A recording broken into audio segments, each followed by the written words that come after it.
Madison, Wisconsin is as good as it gets if you are like me and you love the college sports. This is the Jump Around with Jim Rutledge and Pablo Iglesias, streaming live on the ESPN Madison YouTube channel. Dancing down the sidelines. Can they catch him? No! The Badgers answer instantly. There will be no undefeated champion on Wisconsin with an unbelievable stretch drive to the championship game. Gordon again, inside the 5, touchdown! What a performance by Melvin Gordon. Chucky Hepburn, Big Ten on the line. Yes!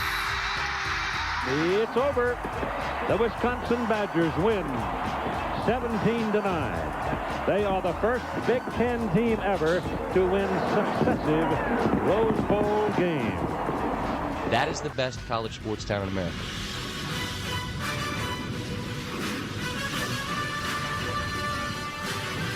This is the Jump Around, a Badger-dedicated show on ESPN Madison and ESPN Milwaukee's YouTube stream. I am Jim Rutledge, and no, I'm not staying home because it's too cold.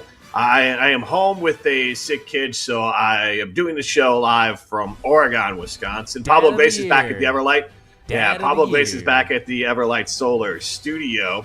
And earlier today, we all had the opportunity, hopefully you did, to hear Luke Fickell live on Wilde Tausch, and that is available out Wisconsin, with the ESPN Wisconsin app, and you can see that back on ESPN Madison or ESPN Milwaukee's YouTube streams. And we thought, because this is the first time I believe Luke Fickell has done an interview, at least on our air in 2026, I wanted to take the opportunity. Pablo and I decided, hey, you know what? Let's go ahead and talk about what Luke Fickell talked about with Mark Tauscher and Jason Wilde. They both did a great job of basically getting the best out of Luke Fickell. Luke gave some long answers. He gave some in-depth answers.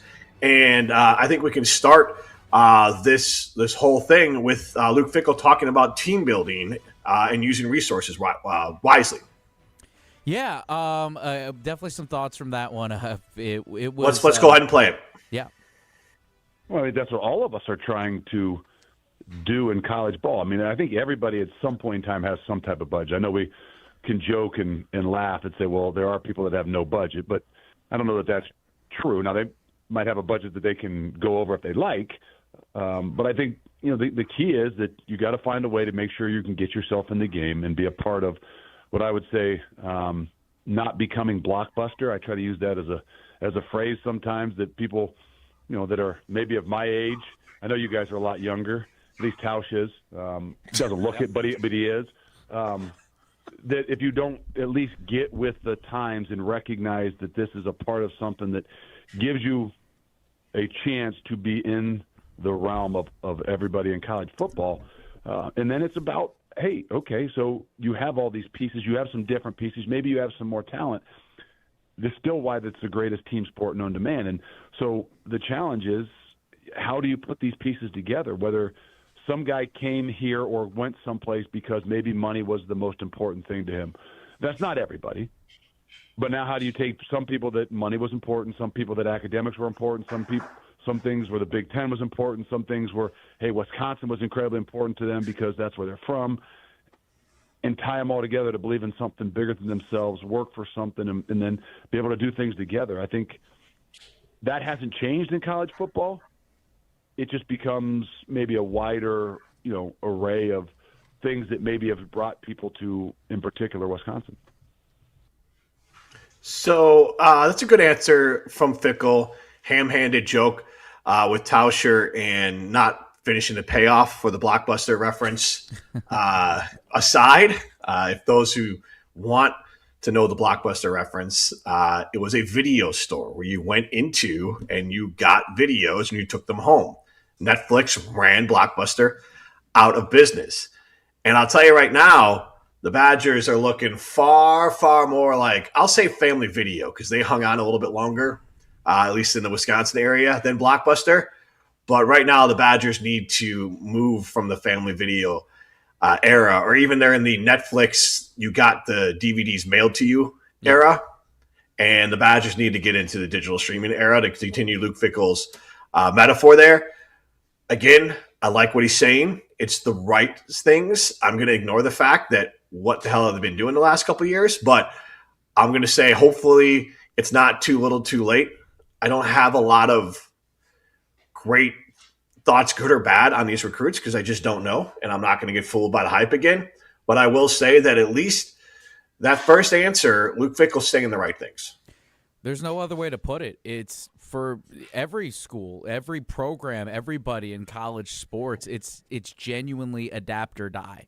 There's no other way to put it if you guys agree or disagree. But that's the reality of this. I think, and I still stand by the processes specifically with Luke Fickell and fans and anybody could look up the ladder and try to shake their fist as much as possible. I still believe in the process that Luke Fickell stands behind. Again, it's more than just him, though, that, yeah, he is leading at the helm of this. You always look to who the head coach is, but it's much more than that. And I feel like, again, when where he stands and how this process goes, yeah, that I'm very much with what he had to say of, you have to adapt with the times. Things don't change. College football, the sport in itself hasn't changed. It's not like extra things are being thrown at you now in this game. The game is still the game, but you also have to understand that outside of this, there is another process to recruiting. There were a lot of juicy things, I'm not going to lie, too, from this interview that he gave us today, too, on Wilde Tausch.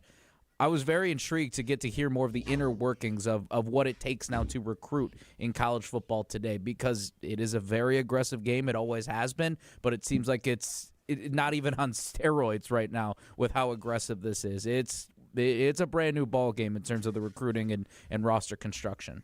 Yeah, it's comments like these and the way he ended, I guess, that answer by saying – or just discussing how college football, how they need to, how some things haven't changed and how you need to move and advance with the times and how you approach roster construction, roster building.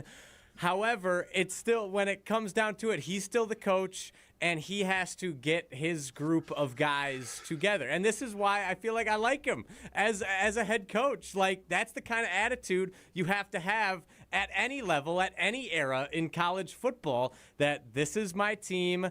I don't care how many new faces we have to get on the same page and figure out a way to make this work, even if there's 32 incoming transfers and 15 new freshmen coming in. It doesn't matter.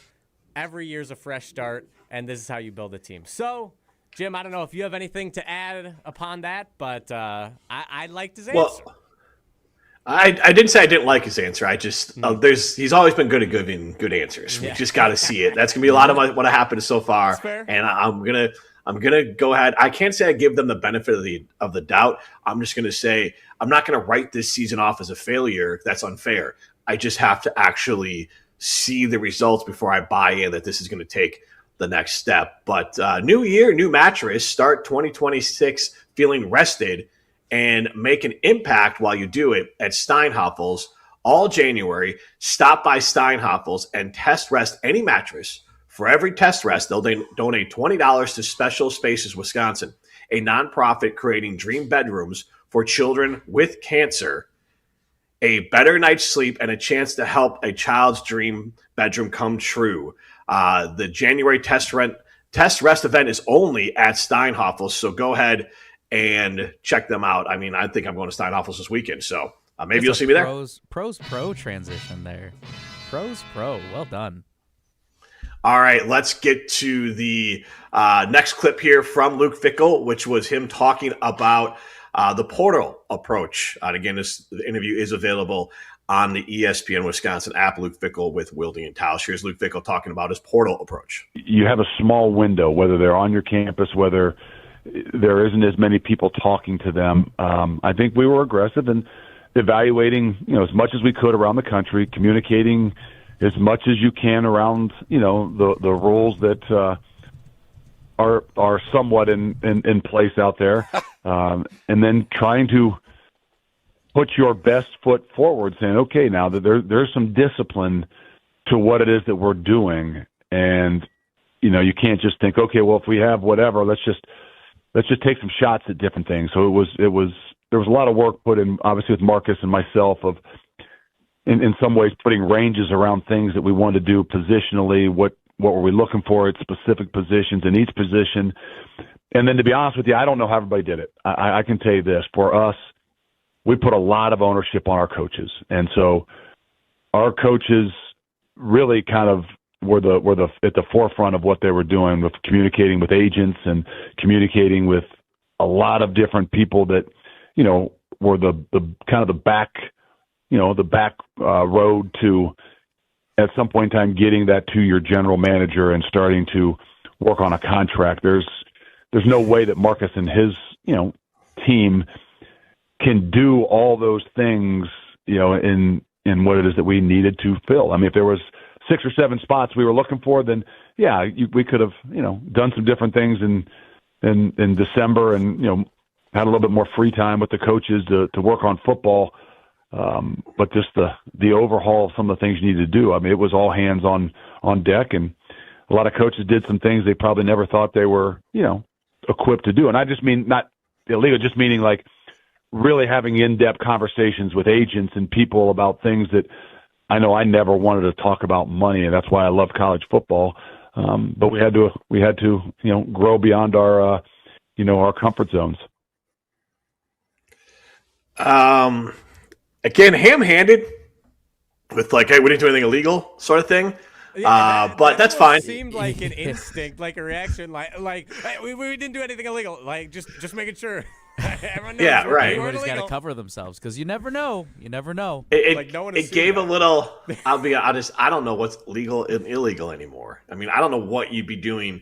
I feel like unless you're violating federal laws, you're fine. So, again, ham-handed from him, and I do also have the "what have you been doing" thing. And I'll be honest, I didn't love the I got into college football because we don't pay players remark. No, but yeah. I get, and only because we're like 5 or 6 years into this. So again, it's more of, I'm glad we're on the right track.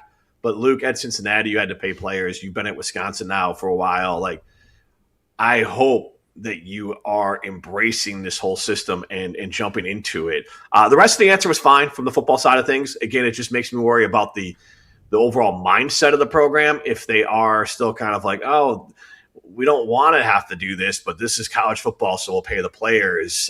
And I get what he's saying, and maybe he's adapting. And again, I'm going to give the benefit of the doubt there, but at the same time, it still is concerning that he's taking a old school approach. What was it? Sweeney from Clemson, and he doesn't have a job anymore. You can't be Pollyanna about this, and maybe they were, and maybe they've changed, but again, hopefully it's not too little too late. No, Jim, it goes back to what we've talked about before, is that we want to see the change. We're curious to see how the new process goes, but you have to adapt, and whether or not you want to embrace it or not, this is the new wave of college football. This is, if people don't want to acknowledge it, then that is what it is. But college football programs now have to operate like they are professional teams, like they are professional organizations. It takes a lot more than, yes, you still want to make the at-home visits, you still want to make the calls, but as he pointed to it as well, of just we'll get to it some more of really negotiating with agents and what that means. But again, there are so many more layers to it, where it's again, you still want to build those relationships and you still want to make sure that you're getting the right people in here, but it is an aggressive attack. You have to be out there, putting yourself out there and saying, like, this is the reason why you need to be at this program. This is the reason why you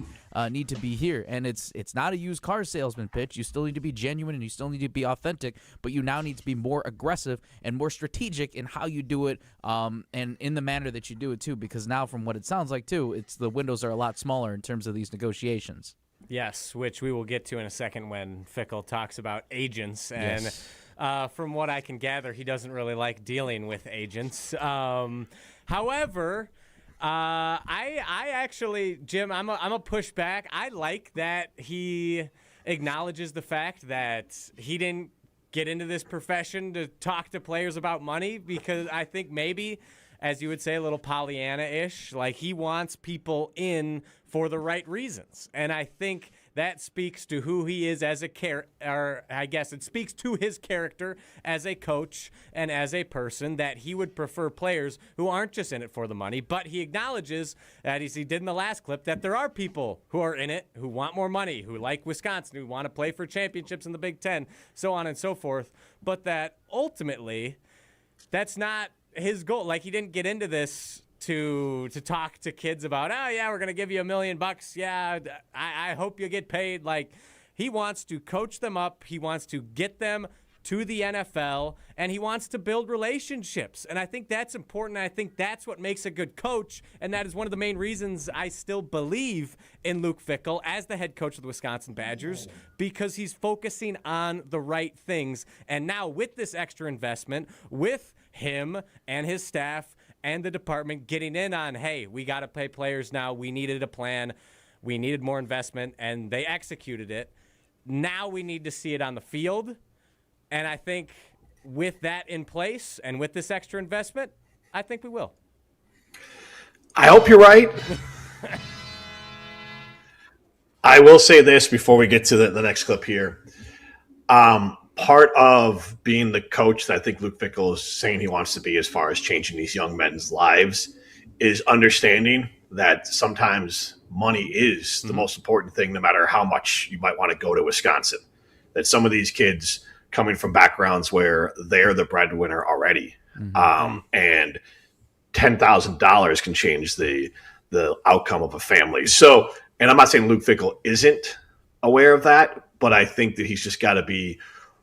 He's got to take every situation, and I'll trust that he is, every situation with every recruit as an individual thing, because otherwise, if you lump everyone in asking for money into the same pile, you might end up just, not on purpose, accidentally lumping someone in who's all about the money, when it's really the money is very important. They don't have the luxury of choosing on where they want to go or where they're going to go. But let's get to the next thing here, and that's about closing the gap here between the haves and right now, Badgers kind of the have-nots.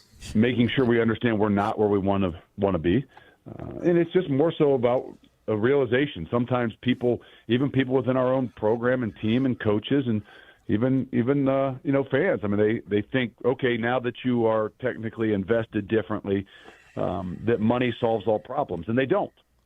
They can obviously help in some ways, and in this way, it helps us to get in the ball game and to be able to put some pieces into place. But this is the greatest team sport known to man, and talent doesn't just win games. And so we got to be, I think, realistic and conscious of where we are and where we want to go and be. And now it puts it on our plate to say, okay, a lot of people have done some things to give us an opportunity to close some bit of the gap. Now our job as coaches, our job as a team, and our job as players is to find a way to close the rest of that gap. So that's about his best answer so far. Again, gets a little bit off track with worrying about what fans and other people think about money and how it affects the program. But the core of that message was good. The core of that message is something that is important, that he's acknowledging there is a gap, and that gap has to be closed, and he needs to close it as fast as possible. So I come away from that encouraged. I feel pretty good about it too. I'll say I heard from real quick a quote that stands out and really applies to this one is Ryan Poles addressing Max Crosby stuff, the Chicago Bears GM, and basically saying that if you listen to people that are giving you advice from the stands, you're going to be in the stands with them too. So it's kind of that fair balance of, hey, I hear what the fans are saying, I hear what they're addressing, I hear their concerns, but if I'm trying to do everything to please the fans, then before I know it, I'm going to be out there with them. So I think it's one of those it's those situations where you got to balance it, but also recognize too, like, hey, you know what, we got to close the gap out here. We got to be more competitive. It's not just about money. Money doesn't solve all, like you said in the last one too. If the Badgers can find that balance of coaching, still, like you said too, Riley, building the relationships, making sure that these guys are NFL ready. They're coming to Wisconsin for the right reasons. That's what should be at the forefront. So I respect them for that. Yeah, I think I really appreciate the accountability and acknowledging that they aren't where they are supposed to be right now. And I think that this puts the onus correctly on him and the coaching staff for this upcoming season, that now the investment is there. There is a gap.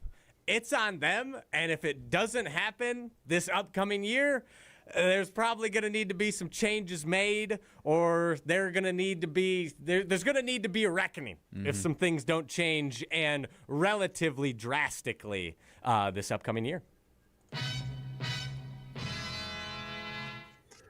As we continue the conversation here, this one gets under my skin a little bit, but let's hear Luke Fickell. Just a little bit?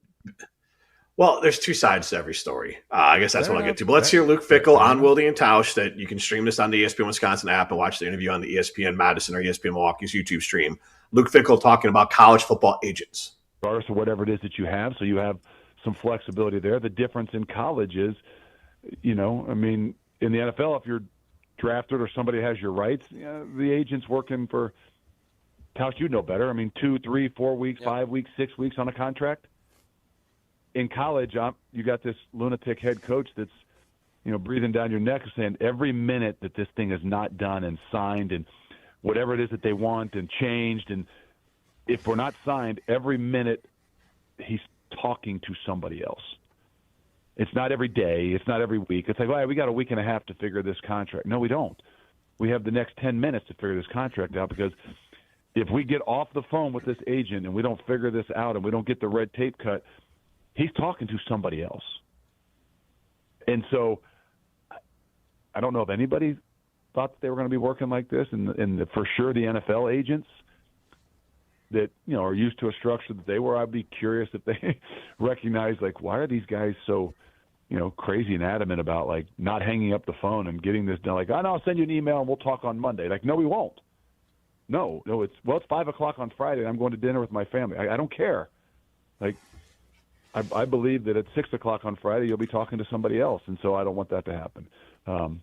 So I don't know if there's really any structure. I know for us that had a lot to do with it. Sounds like they've been burned a few times, and I get that. Yeah. But to me, everything's still relationships, and I'm not saying that these agents are all the most scrupulous people, and I'm not saying that they are people that every one of them is fully trustworthy and all that. But let's not pretend in the NFL that when someone's a free agent, they're not getting phone calls from every single team every single second. And so it ain't that different. And so if you find the agents and you build the relationships with the agents like you did with your coaches, because how is it different if a player gives you a handshake in 1980 when your word is your bond and you give that handshake and that meant a lot? Like, how is it different if someone else comes? It's the same idea. In the 80s, someone could come knocking on that door too. So the commitment's the commitment. And if you're recruiting someone who you don't trust them to be able to, and I'm not saying wait all the time, but I just feel like the Badgers have some work to do to improve their relationships with agents if they're always worried about an agent undercutting them or not having their players' best interest at heart. Yeah, again, it's to echo off of you, build the relationships. Like I said at the start of this show, too, it is an adapt or die situation. You can't, it's our way or the highway. You have to find out, how do you build those relationships? How do you make sure that, I wouldn't say the status quo, or, that things are good, or if there's a conflict here, there's a conflict. I mean, we go back to what the Kelly Sheffield show, what he had said, too, a little bit of the inside baseball with that controversy of what the agent might have been feeding to a couple players. And it's, it's for me, I think the word that comes to mind right now is troubling in a way, maybe a little bit more of the skeptic side, just because, again, you hope that if you're the player and if you're being represented, you believe that you are being represented by the right person, right? You hope that they have the right intent. You hope that they're doing everything that they can to put you in the best situation. But I also believe, too, that it's just like, I would want to not believe that anyone's going in there to take advantage of a situation, but what is the cut that they're getting to? Is that what's at the forefront of the agent's mind? And again, I'm kind of coming from the skeptic side of this, because I don't know what it is like on that agent side for these players and who is an agent these days. But I could understand the frustrations and the burn feelings and all that, and just the extra layer now that you have to take. But to put a bow on it, it is about building those relationships, right? It's about making sure that you are as good as on good of terms with the player as you are with the agent. Yeah. I don't know about you guys, but before I give a take on this, as someone who's just interested in the inner workings of college football and trying to figure out how this new system of the transfer portal and NIL works, this was a fascinating answer. Yeah. Really interesting, and I really enjoyed it and appreciated that he was so candid about it, because clearly, like you said, Jim, he's either been burned a few times or just isn't a fan of agents in general in college football.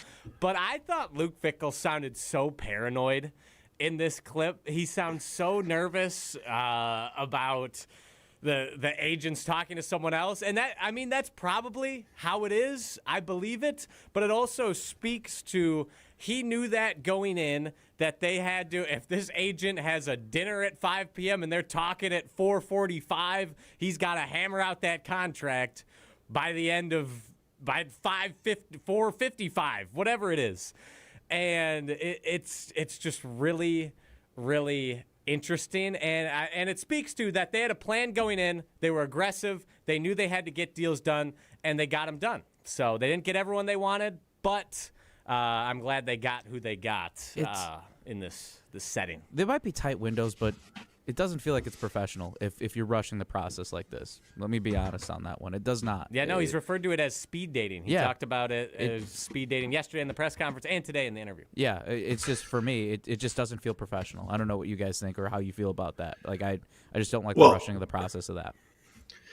Yeah, as someone whose day job is getting people to partner with us, I know I've failed if I'm worried about them signing with someone else if they haven't signed the paper fast enough. Yeah. Mm-hmm. And it's not recruiting, but it's not a zero-sum game like football. Like, there's one player. One person's going to get one, and the other person's going to get zero. But there's still dollars that could be going to someone else. There could be other things that there's a lot of competition for that money. And I know from that perspective that for me, if I am worried about them signing and coming back or signing up, if I leave their site, I didn't do a very good job. And I know these are business owners as opposed to kids, and it's not apples to apples, probably apples to bananas or something. But I just wanted to put that out there, that the best business partnerships are built through relationships, and there has to be a little bit of a trust that if I tell you that we want to do this and this is right, we're just going to do it. So we're going to sign it and we're going to get this contract to you, but we want to make sure it's right. Trust is a two-way street. And I think that's why Fickell said also yesterday in his press conference and today in the interview that 80% of the guys that they brought in through the transfer portal, they had relationships with previously. Someone on the coaching staff coached them, recruited them at a different school, knows their high school coach, something along those lines. So I think a lot of it was relationship-based, and that speaks to all the effort that they had to put in ahead of time. They had to do, they had a lot of time with no bowl game this year, but they had to put a lot of effort into researching, finding these guys so they could attack the portal right off the bat when it opened. All right, let's get to the last clip from talk over that. Let's get to the last clip from Luke Fickell on Wilde Tausch. Well, I think first and foremost, he's a winner, and he's a leader, and we were able to evaluate a lot of game film. It's not, a guy that, maybe played 4 or 5 or 6 games. You had a lot of things that you could evaluate. We do, and I do love the ability for a guy that can be a dual threat, meaning doesn't mean he has to run the football all the time. That's not, hey, we're looking for a guy that can run the ball. No, but we were looking for a guy that obviously can extend plays. We're looking for a guy that has athleticism to get himself out of trouble, that can use his feet when he needs to use his feet, but yet he still has the arm strength, because in this league, if you're not balanced, you can't be successful. If you can't push the ball down the field, it's really difficult to be successful because you can't loosen up the box. And so for us, he possessed all those things that we could see on film, and then the things that we could do a study outside of some of that, knowing people that were around him that we truly felt like was the target for us from the get-go. There's nothing really revolutionary said there. from Luke Fickell, but I do like the fact that it sounds like Colton Joseph was their guy and they went and got their guy. And they wanted to be intentional with it. They wanted to be strategic with it. They wanted the quarterback to fit their system. So I'm going to give thumbs up on that, because how he's going to jump from the Old Dominion sort of competition to Badgers in Big Ten, I don't know. But if they trust their scouts and they trust Jeff Grimes and they trust the people that job is to figure out if Colton Joseph can fit and make that jump up, and he fits the type of offense they want to run, and hopefully he's durable, then I think it's the right move. But realistically, realistically, they had a plan, they worked a plan, they executed the plan. And I'm good with that. That's fine for recruiting. If it's wrong, it's wrong, but at least you had a plan and you executed that plan.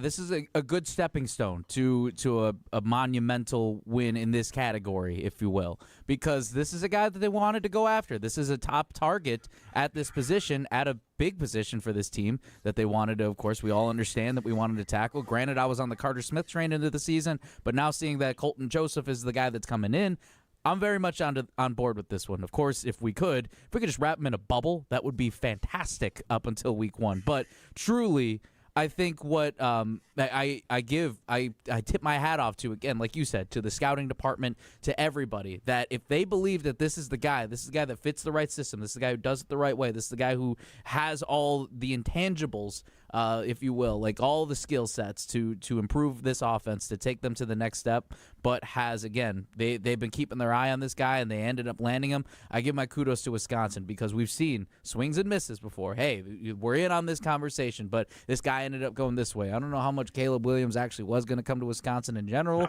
for that history. I don't think that was a legitimate thing, but that would have been cool. You think they didn't know NIL now? You think they didn't know how to do NIL now? Yeah. Man, that would have been something. But yeah, they took him to Taco Bell on State Street, and we're like, look at our city. Yeah, it's at 2 a.m. How many gift cards do you want?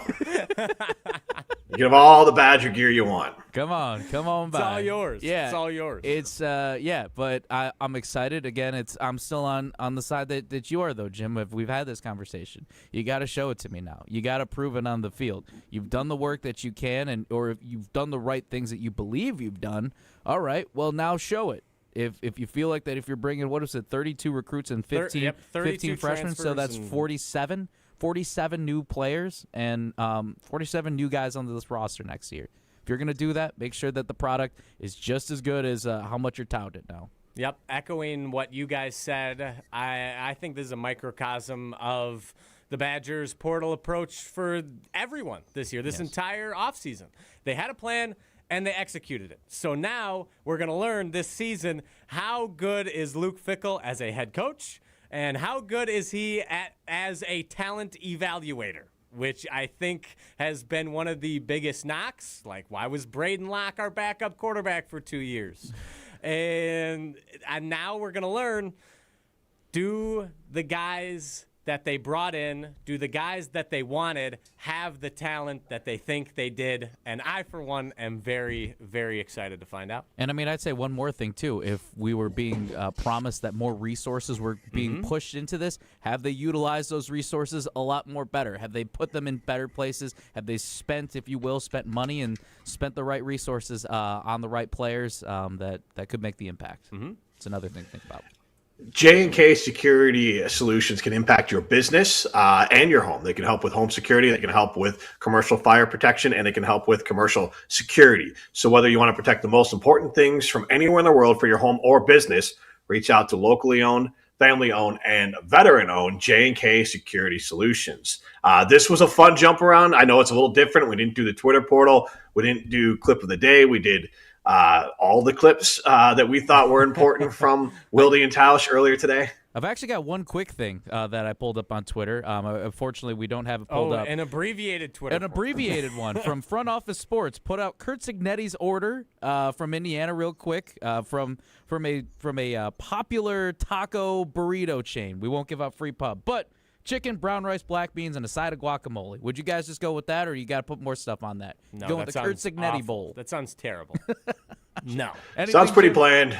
Yeah. That sounds like it's Kurt Cignetti. The Kurt Cignetti I Win Bowl. 35 grams of protein, though. That's what he has every day for lunch. Would you have that every day for lunch? No, bland and effective, I guess, which is how you could describe Indiana football. I'm done. It's the national championship bowl for a reason, I guess. Yeah, the state of Indiana is bland, and their football team is effective. That'll play. All right. With protein. All right, this is the Jump Around on the ESPN Madison and ESPN Milwaukee's YouTube stream. Nice work, Riley.